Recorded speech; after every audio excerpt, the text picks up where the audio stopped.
And I could keep going, but no one wants to hear me for any longer. So we're going to turn it over to our key speaker tonight, Dr. Ingebretsen. I met him while studying at University of Utah.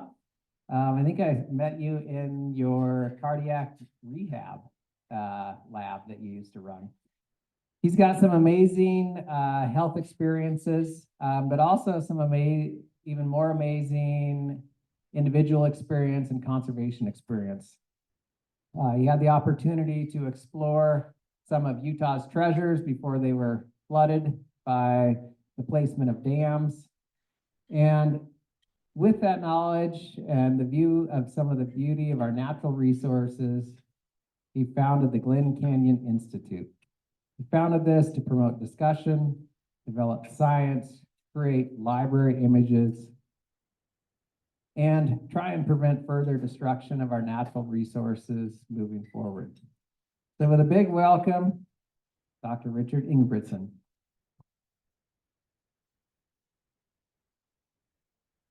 He said that you didn't want to hear him. I don't know that you want to hear me either. But so this is Colorado River politics, and it's not. It's been my life for 30 years, and I never thought my life would be involved with restoring rivers. But I was a river guide, and I've loved rivers. But my mother always said you should fight for what you believe in, and so I fought for flowing rivers, and that's how this came about. Hey, we make it quick, but you can see the problems that are being faced. We'll just state them.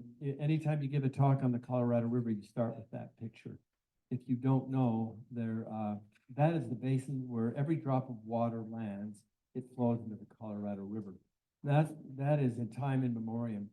And then in about 100 years ago, right now, the 7 states that use that water divided their water up and signed a compact called the Colorado River Compact. It was in 1922, so it was 123 years ago.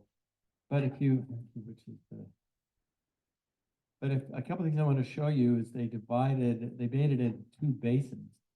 And the reason they did that at the time was a good idea, but I think in retrospect that has turned out to be a bad idea, only in that the states down here are in argument with the states up here constantly.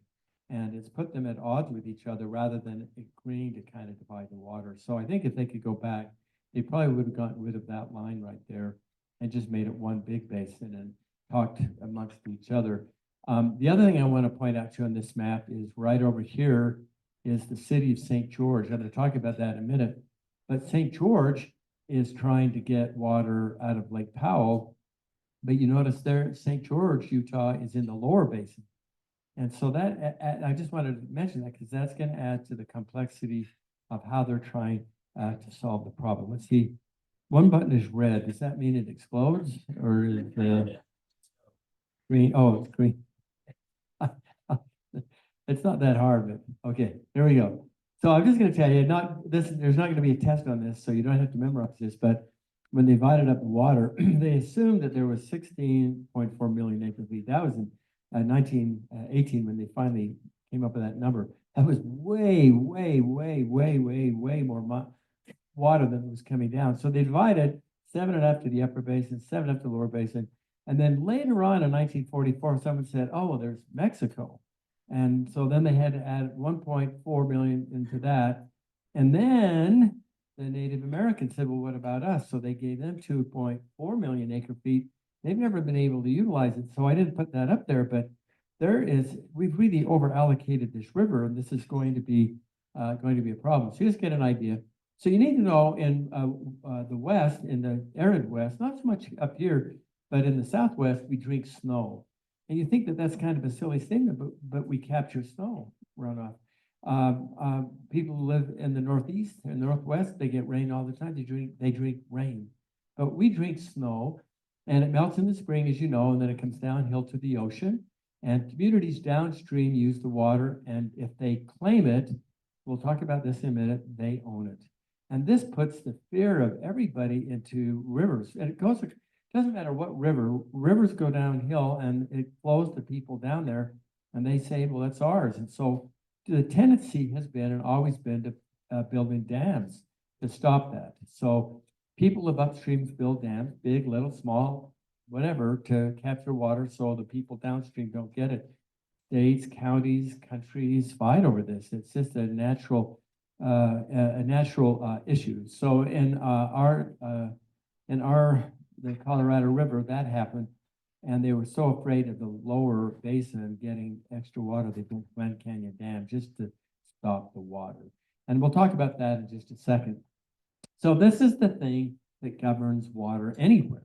This is the doctrine that goes back in the West to the 1860s, which was first in time, first in right. So this is huge in Western water. It's a big, big, big deal. So it came out of California in the 1860s.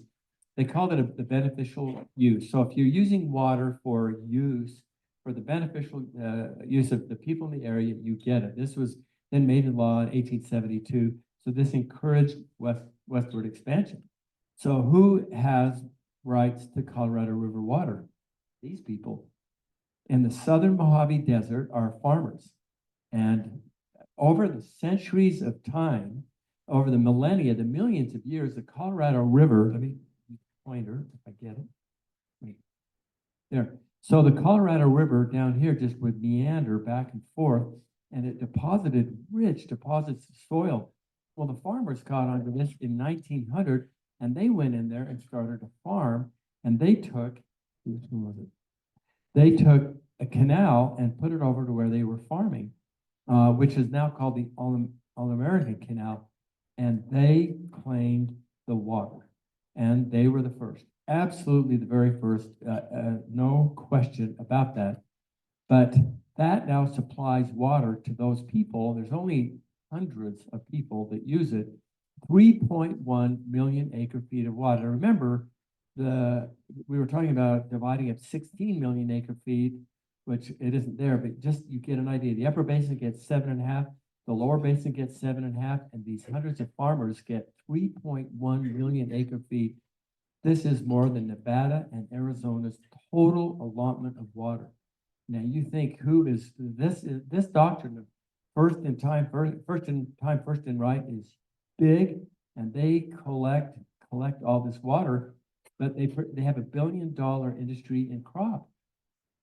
And people say, well, why are you growing crop, alfalfa in the Mojave Desert? Well, it doesn't make sense, but yet there's all that rich soil and they have all the water in the world, so why not? And it brings a lot of money, and we eat their food, but they control everything. And you need to understand that when people start arguing, well, should we divide that water up to people in the states? They can drink it? No chance. They're never going to give these water rights up. And I'll explain another reason why they can't do it. So there is the Coachella Valley and the Mojave Desert where they're growing. You can imagine growing so much water down there. The other thing you need to know is this whole valley up here. So there's the All-American Canal, and you can see the farms around it that grow all the way up into Palm Springs. So I don't need to tell you that people live in Palm Springs are powerful and wealthy, and they get water from the Colorado River, and then the farmers do. So you think who has power in negotiating water in the American West? You're looking at it right there. They do, and they wield that power in a very, very big way.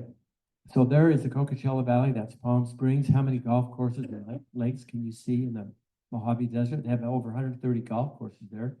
They get groundwater that comes up. So it's not all Colorado, but it's mostly Colorado River water that they use. And are they going to give that up? Look at those green, verdant valleys.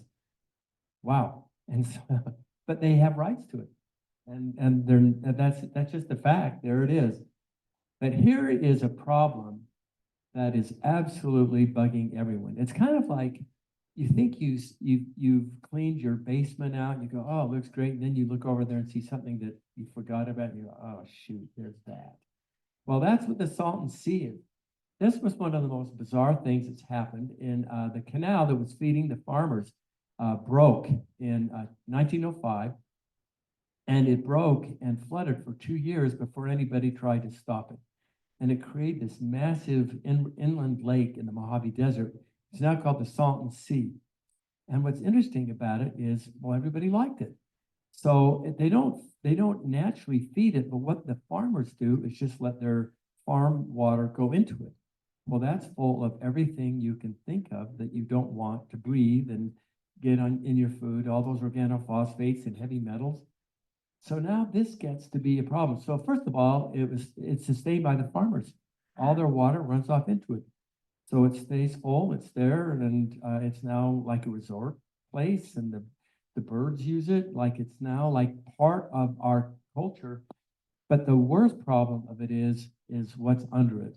And all those dangerous agricultural chemicals are there, and they cannot let it go down. They can't let it go away. They just can't. So it's intentionally left full. There's been talk, this is such a problem, there's been talk of building, going over the mountains and building and pumping water from the ocean, just make it a salt lake, and then then use the Colorado River water elsewhere.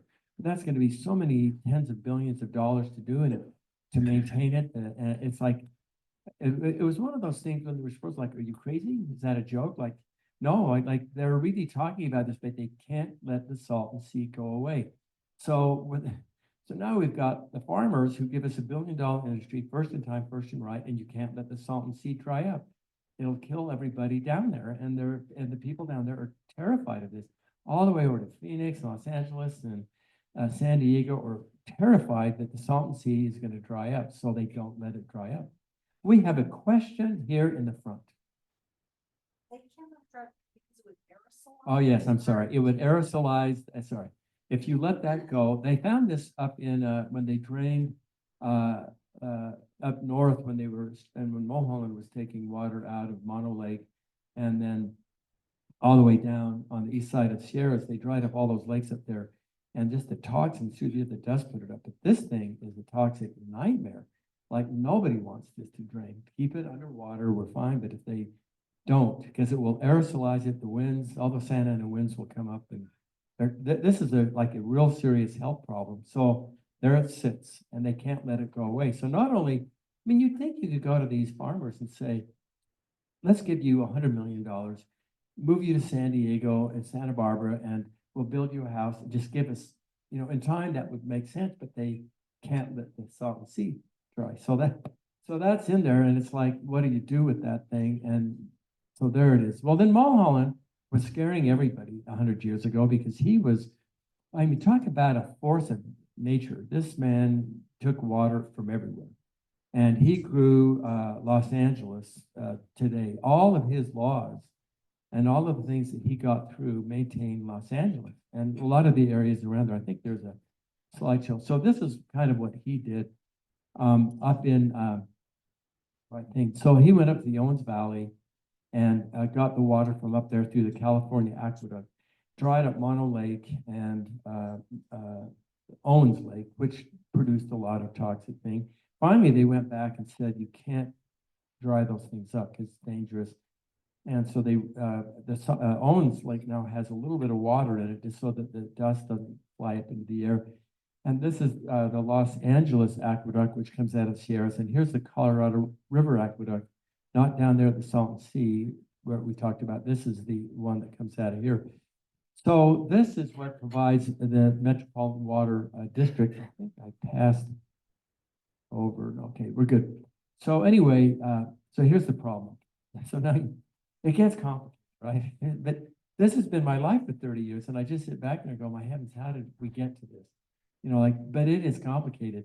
And I go to these meetings, and they're trying to be polite one with another, but it's like, so what's interesting about the debates on this that I found is that if the representative of state A gets likes to go golfing with the person from state B, they'll get stuff done. But if they don't, like, it just makes matters worse. So, oh, we're not going to do that. We don't like this person. Like, well, it doesn't really matter if you like, but it's been interesting to see this come around. So anyway, so they literally have allocated 16.4 million acre feet of water. But here are the latest numbers. So from 1906 to 2018, the river only produced 14.76. from 2018, it's only 12.4. And then now, the last few years, it's been 3, 4. This year, it's going to be like 7 million acre feet of water that's coming in. But it gets worse than that. I think it's this slide. So the climate change has reduced flows by 13%. The projected income is 20%, 35% in the next 50, 60 years. So millions. The other problem is we're getting less flow into the river, but worse still is that millions upon millions upon millions of people are moving down there and using more and more and more and more. So not only is there we've allocated more water, more people are demanding the water, and it's an impossibility that they'll ever fill Lake Mead and Lake Powell completely again. They're just too low. There's not enough water. So here's some of the things about this. So average snowpacks no longer guarantee average runoff. This is the real problem. There's decreased soil moisture, which is going to really dry up this year. Early warmer snow melt means smaller runoff, increased evaporation, increased evapotranspiration through the trees. And then the big one is dust on the snow. This really scared us in Salt Lake as the Great Salt Lake was drying up. The dust was getting up on the ski resorts, melting the snow up there, and this was kind of scary. But now it rose a little bit last year, so that was good. And then in 2020 there was 105% average runoff, but only 50% of water made it into the rivers. And 2021, 85%, 25. This year it's going to be about 70%, and they think it's going to be about a 20% runoff. So we're running out of water is what's happening. Well, that is not debatable. These guys know this. Like the water managers of the 7 states know that this is coming. So I'll tell you what's going on. So here's what the Bureau of Reclamation has said, that they have something you don't want to know, but I'm going to tell you that in the upper and lower basin a long time ago, just like 2 kids that you have quarreling over licorice, that you cut it right in half and you give half to your one kid and half to the other. That's what they did to the upper and lower basin. They made a law that said this is how we're going to divide the water up from year to year. And then they set triggers so that if Lake Powell gets a little bit higher, then it will automatically trigger water down. So each year you cut that piece of licorice just exactly down. And they never had to implement that until 2005 when Lake Powell started to go away. Lake Mead was going away, and then they had to do that. So they came up with an operating agreement that went into place January 1st, 2007. It was a 20-year operating agreement. Well, guess what? That was 20 years ago, almost to the day. So they need a new operating agreement, and they can't agree, right? This is the real problem. Like they don't know what to do about it. So the Bureau of Rec said the states have to cut their use by 40%. Okay, you cut yours by 40%, but we're not cutting ours because we need, we need the agricultural water. Again, remember the people, the big muscle are these Coachella Valley people and the farmers down in Southern California. They have most of the water, 3.1 million acre feet. It's huge chunk that they have the big stick, right? And they're not going to cut it. They don't have to, and they can't let the Salton Sea go away. So tough. Oh no, that's right. Them Salton Sea. Ooh, I forgot about that. So that's it. So it's come down to 6 of the 7 states that agreed to a plan, and IID, which is San Diego, and MWD, which is Los Angeles. They just like, you guys figure this out. We're not giving up our water. And they're coming down now to the end. Like they have to have an operating agreement in place in a year and a half. But they have to have it in place a year so that they can argue about it again and then sign it. And they're not getting there. But here's some of the sticking points, and I'll just mention them, just so if you're interested in Western water. One of the big problems is what was called structural losses. The lower basin said these were all those canals, they're open. So if they evaporate water seeps into the ground, and so they lose 1.4 million acre feet of water out of Lake Mead every year. That's a lot of water. And the lower basin said, well, we're not counting that because we're not using it. And the upper basin just said, well, You know, we sent it to you. We don't care what you do with it. You need to count the structural losses. Boy, that took a lot of arguing back and forth. Who was going to account for that? Finally, the lower basin had to suck that one up because it's just a fact. You know, the fact that they're not using it to water their lawns, they don't care in the upper basin. You know, you cover your canals, you get rid of your own structural losses. Then there's the Salton Sea. Yeah, that thing. If you get rid of water, you lose a lot of jobs, a lot of groceries out of Southern California. Like it or not, that's rich soil and they have a lot of water and we eat their food. So they lose that. Recreation, the whole prior appropriation things is mostly in the lower basin.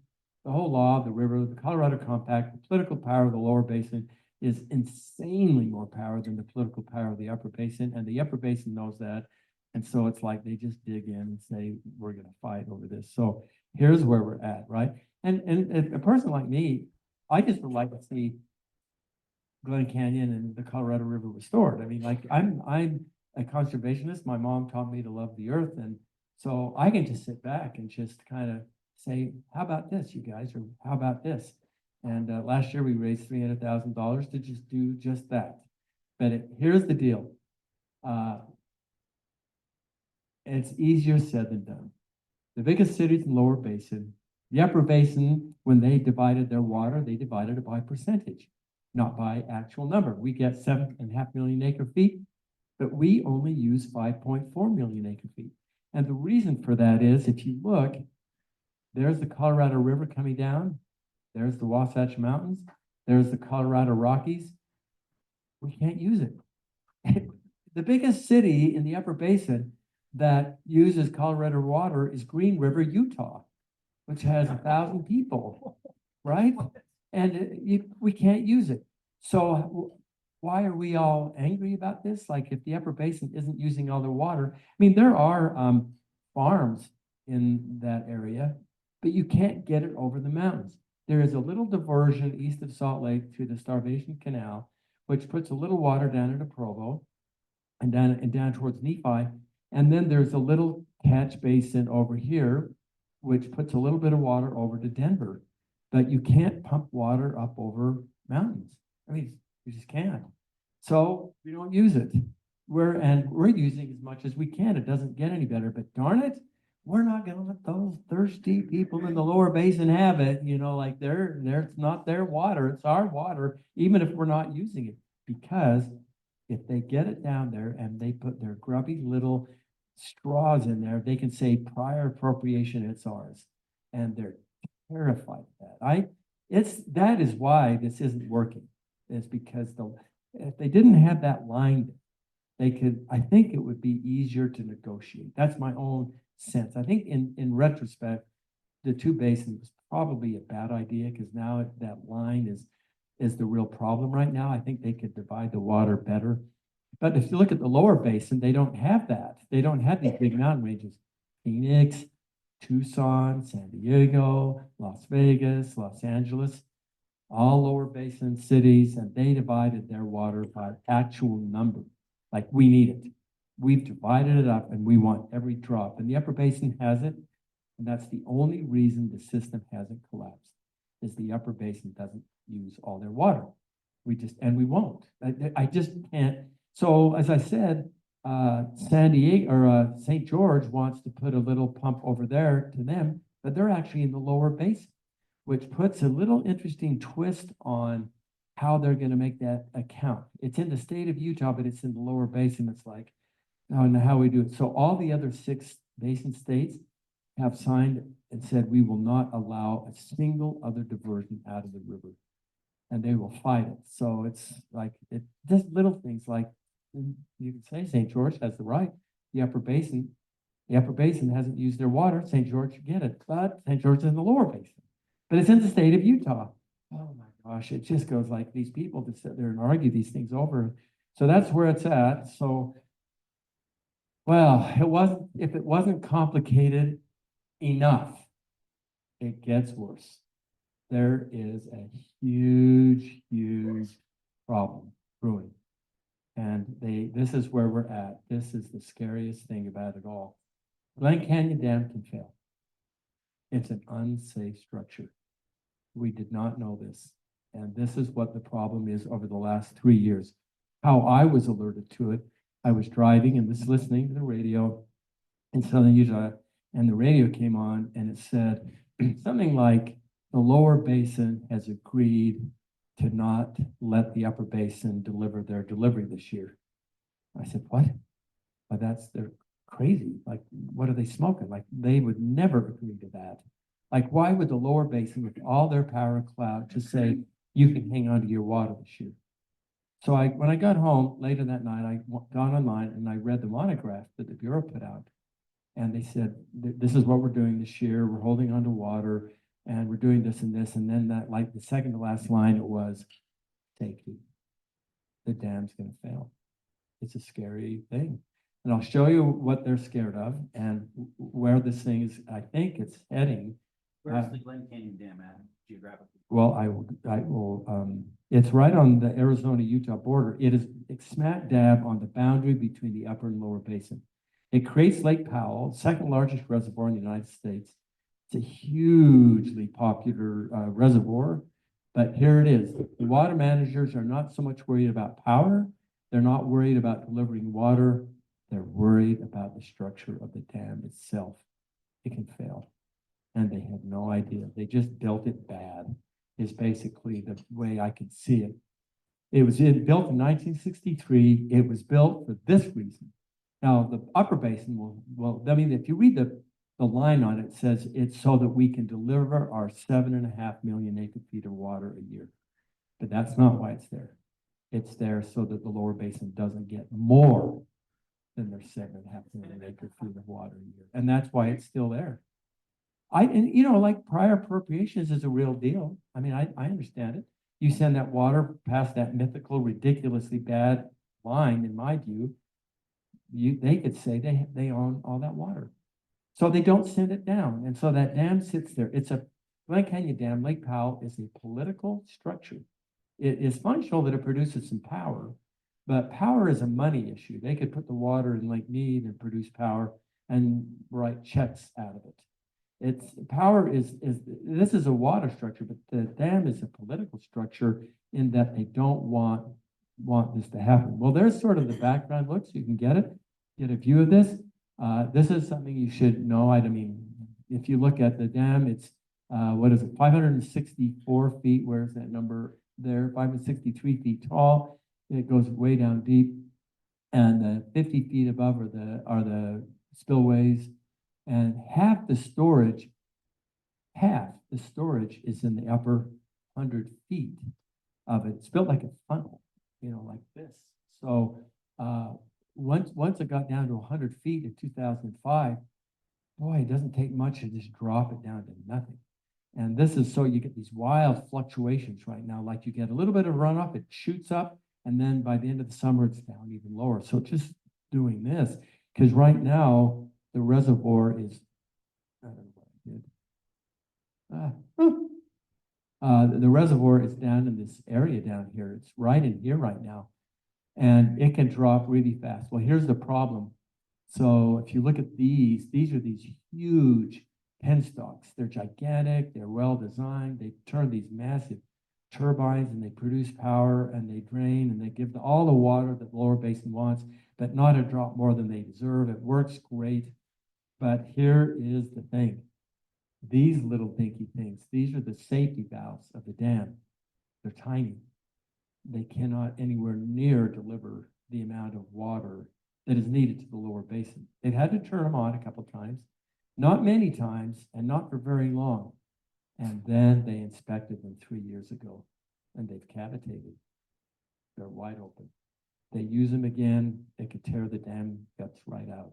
And it was like, holy crap, you're kidding me. Like, and they didn't want anyone to know this because it's a scary thing to think that a dam could fail. Can you imagine? Well, it would be caught by Lake Mead, but this is their problem they're facing. They can't use them. They can't turn them on. So now that's why the lower basin said, holy crap, you can keep the water. Let's figure this out. And they didn't put out a press release and say, oh, the dam is unsafe or can fail, but that's the problem. Let me show you another picture so you get a better idea. There they are, right there. So there's the penstocks, the big 8 penstocks. They call these the river outlet works. Now, I showed you a picture back here of 4 of them. There are 4, but there's just the 2 intakes, but then they drain it through 4 tubes that are in the dam. They're tiny and they've ripped open. They cannot use them again. They can't even try to use them again. They're going to go in and coat them with Teflon, and so that if an emergency happens, it will buy them a few weeks or months, maybe, until they can do what they're now talking about doing, bypass tunnels. Yes, sir.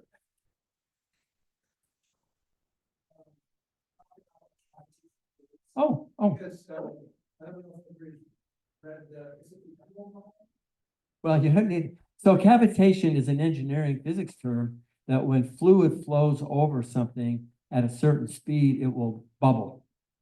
That's the word cavitate. Like, you've seen cavitation, if you look at a water going over like a waterfall, it bubbles and spins. That's cavitating. It sucks air into it, and that air creates a decrease in pressure, and it sucks everything around it.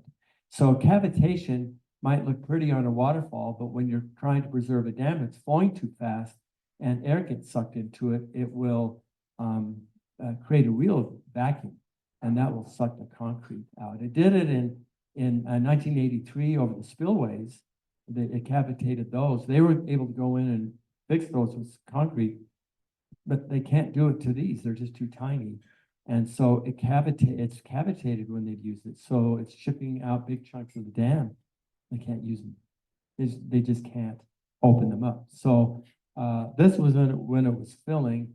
But if you look at this, so this is the river penstocks there. You can see that it's just, these things are huge and it's big and it powers the dam.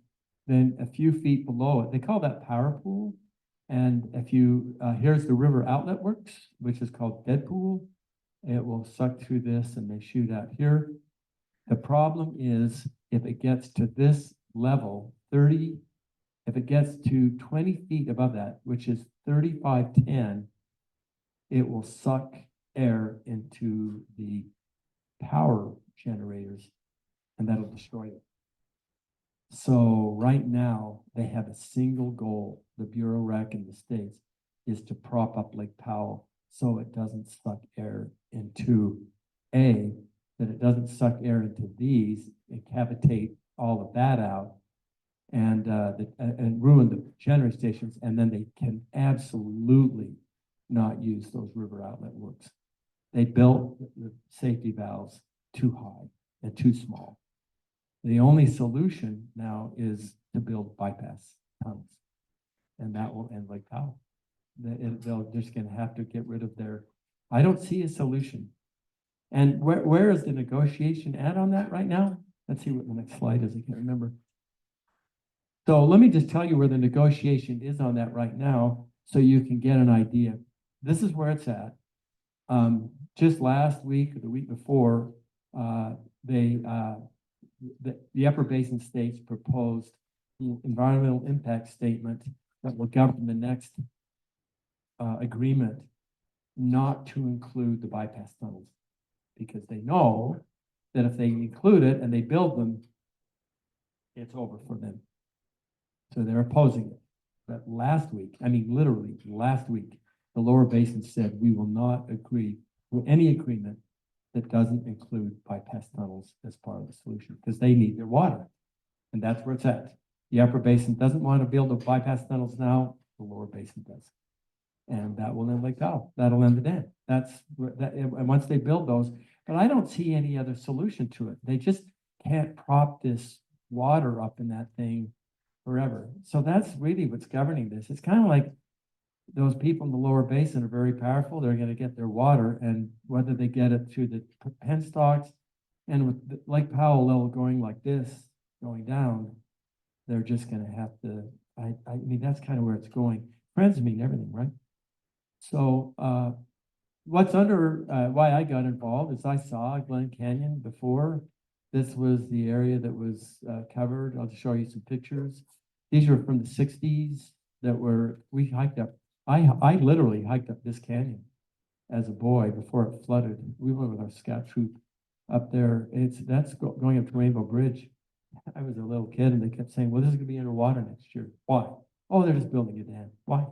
No, they just don't. And I now know that it was there to keep water from flowing downstream more than it was supposed to. There was a lot of Indian ruins down there that had gone underwater. This particular one, the water came and lapped up right next to it. You can get an idea of what it looked like before and after. And so what happened with this, 292 total river miles drowned, 58 years of sediment load. It is full of dirt. It is it's a mess. It's going to take a while to clean it out. 3,500 cultural sites where they actually got a lot of that stuff out of there. But you can see why I saw this, I floated and hiked all this, and then it goes underwater. It's like, what? Like, this is a beautiful place.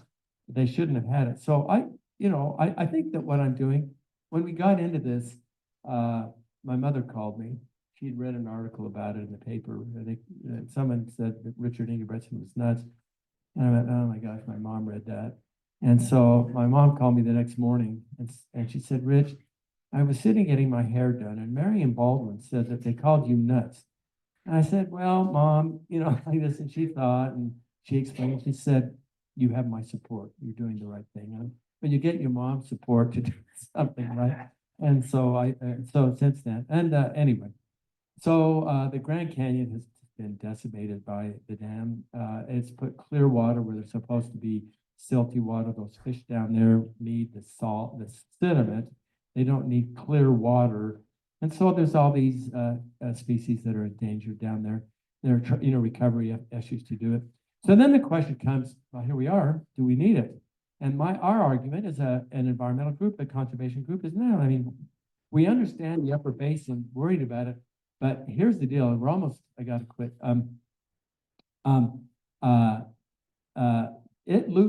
Did it again. It loses, Lake Powell, when it's full, loses 8% of the Colorado River water by evaporation. That's 3 times Nevada's entire allotment.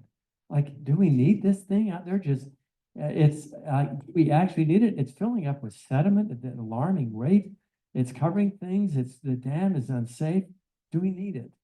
And the only reason it exists, the only reason, it's not power, it's not recreation, it's not a silt trap. Everything I hear, it's there to prevent flow of water so that the lower basin doesn't get more. And the lower basin says, hey, just send it to Lake Mead. We'll credit it to you. The upper basin goes, we don't trust you.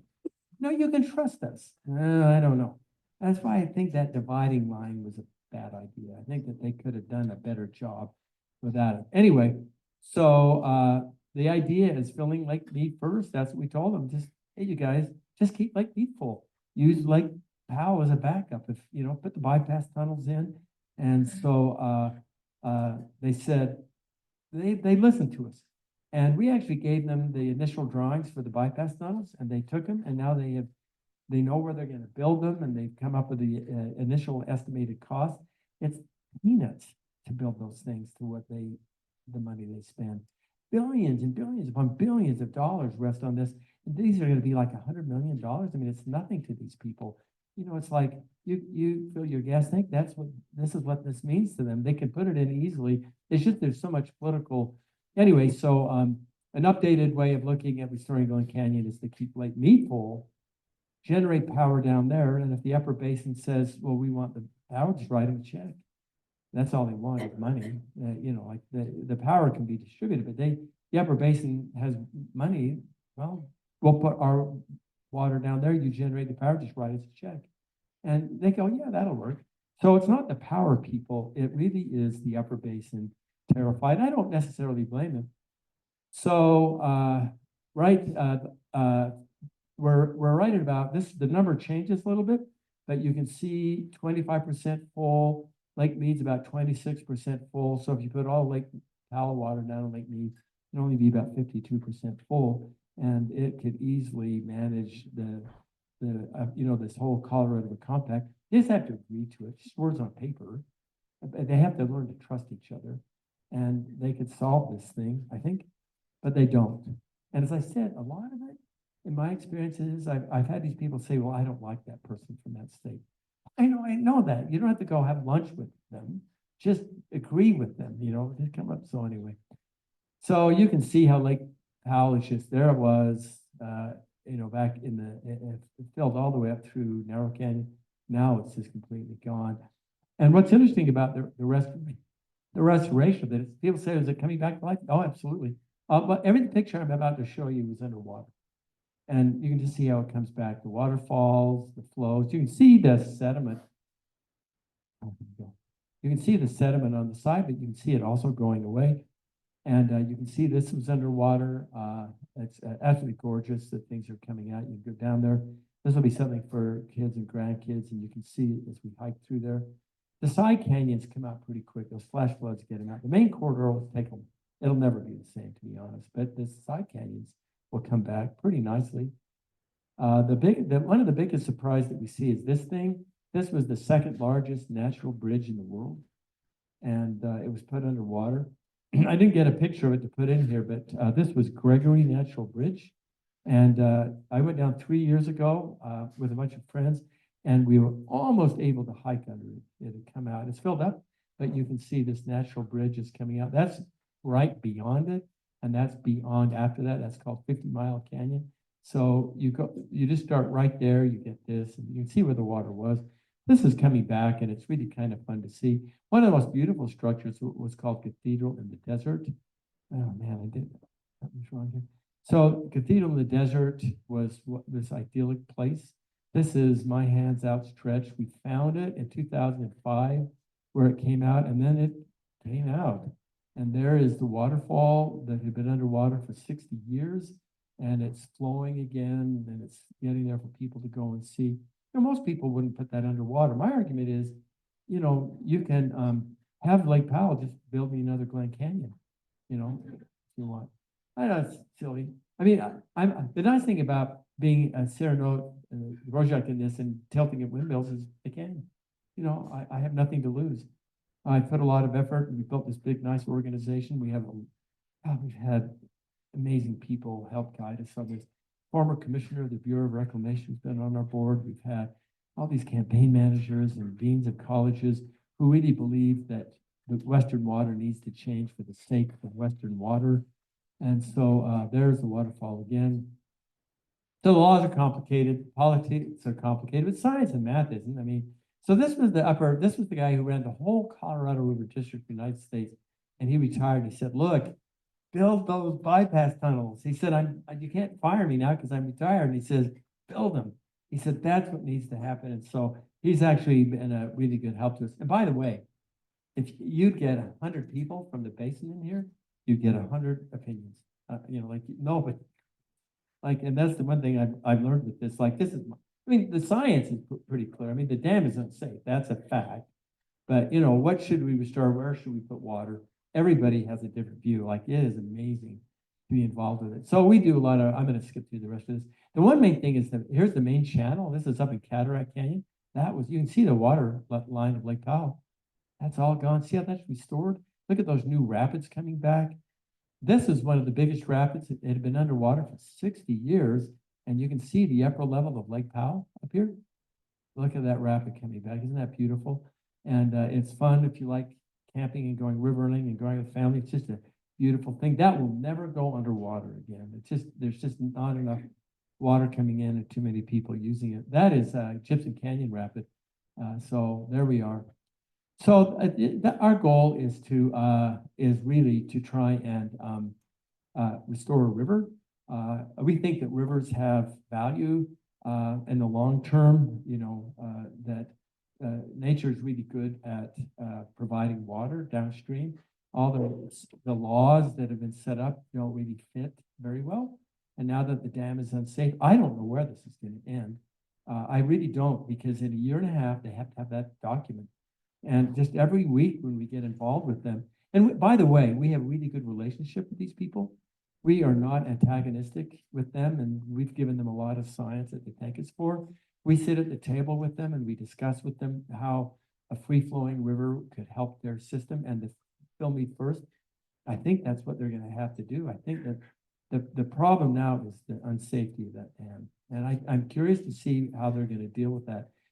We will all know in the next year whether Lake Powell will be there in the long term or not because of the river outlet works. They just can't ignore it. And when they came out last week, Norway basically said, you gotta build those bypass tunnels. Like you have to put it in the plan. Whether you build them now or not, you have to, because we want our water.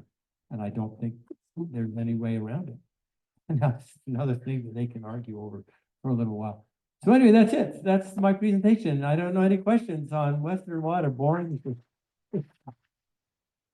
You know, I wouldn't say this. I always hate to interrupt dinner, and so I say I'm sorry to you for taking over your dinner. So, but that's the three hardest things to say in the English language. I'm sorry, you were right, and Worcestershire, right? Hardest ones. That's the only joke. My grandson, I have a list of jokes. I said, you pick out a joke that I can tell him. He goes, oh, go do that one. No. He wanted this one. Do you know the difference between a vacuum cleaner and a snowboarder? How you attach the dirt bag. And that's the one he wanted me to tell you. No, I get it. Anyway, do you want questions or like? Yeah. Yes, sir.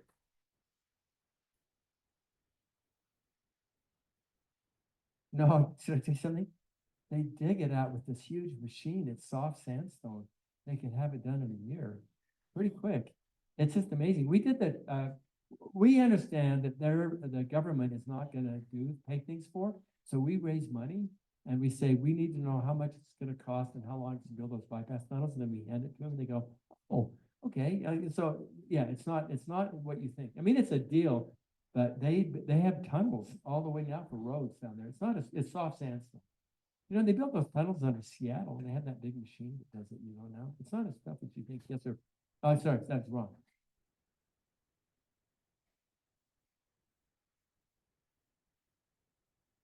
Oh my gosh. That was a surprise to everybody. Like that blew all of us. They did not know that. They had no idea what had happened.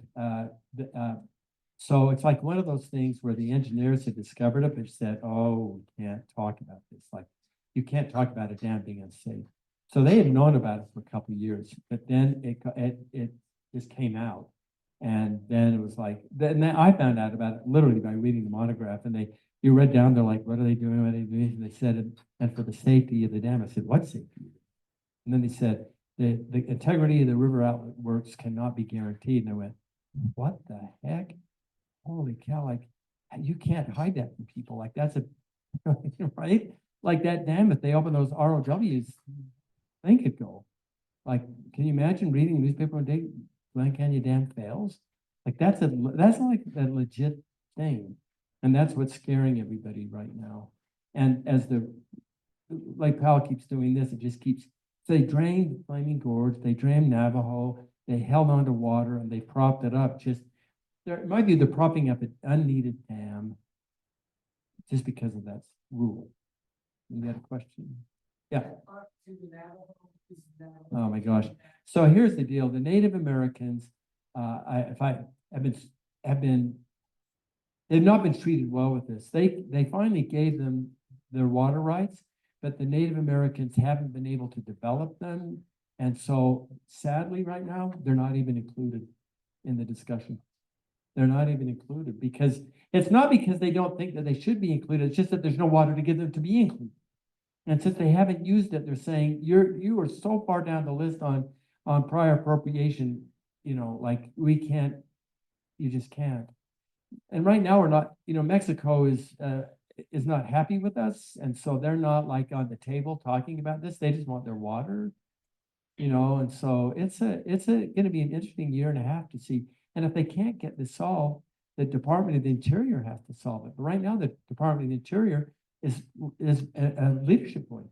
And so the Bureau, the scientists and the hydrologists, and they've shut NOAA down, which uses predictive ability. So the water managers aren't sure where to go with this. and where they're gonna end up. We'll have to see over the next year. That's gonna be very, very interesting for me to see, since I've been involved with this. Any other question? Yes, Just want to say. Thing is. It's just kind of insane to think. Because the builders of the dam monkey wrenched their own dam. that's what's gonna If happen. you think about the book. Yep, right. It's just, I don't. Well, and the sad thing is in the long term, and I don't mean, I don't mean to say this, but typically managers and bureaucrats don't think beyond a couple of years. And I don't mean that this is a criticism, but their job is to look at the now more than it is for the 100 years down from now. We invited the man that built Glen Canyon Dam to debate in Salt Lake City, to the man who opposed it. And he was asked the question, his name was Floyd Dominy, and he's a great guy, by the way.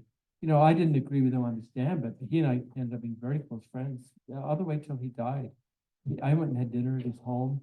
He apologized about the destruction of the Grand Canyon and cataract. He said, we didn't anticipate these things. But he was asked, hey, this reservoir is silting up. What was your plan for that? And he laughed. He said, we just said, we'll let them worry about it in the future. But nobody laughed in the room when that came out. Like when he said that, and I went, oh man, you know, but that, I don't mean to criticize him or the people, sins of our fathers kind of thing. They did you know, my mom taught me never look back. You know, when I went to med school at an older age, like Becky, are you here, Becky? Like Becky and I went when we were older, and I never, my mom said, don't look back, Rich. If you make the decision to go, just make it work after you've made it.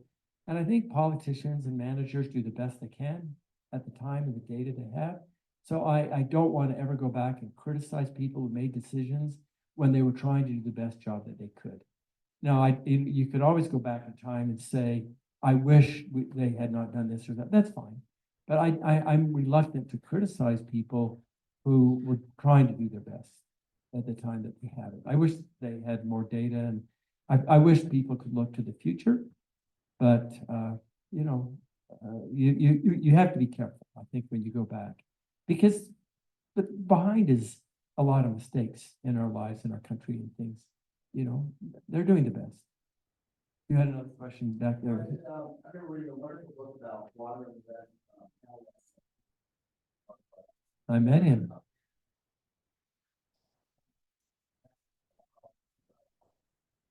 Water they thought was so high and stable, they wouldn't use it for long. Correct. I met Mark Reisner. He died of prostate cancer, actually. And in a later version of the book, he put our movement in it and said, just before he died, he said, you will never succeed. There's no way that they'll ever agree to the things you're proposing. But he didn't know about less water flow, and he didn't know about the safety of the dam. And the Cadillac Desert is a profound book if you want to read about Western water. I read that, and I went straight down to the Owen Valley to see where they had all those water battles to save. So anyway, really good questions. Any others about water? Well, I think that we'll be done. Thank you twice today. And I told you 3 jokes. Thanks. And thank you for including me. What a humbling experience to come to this great conference. So anyway, thank you.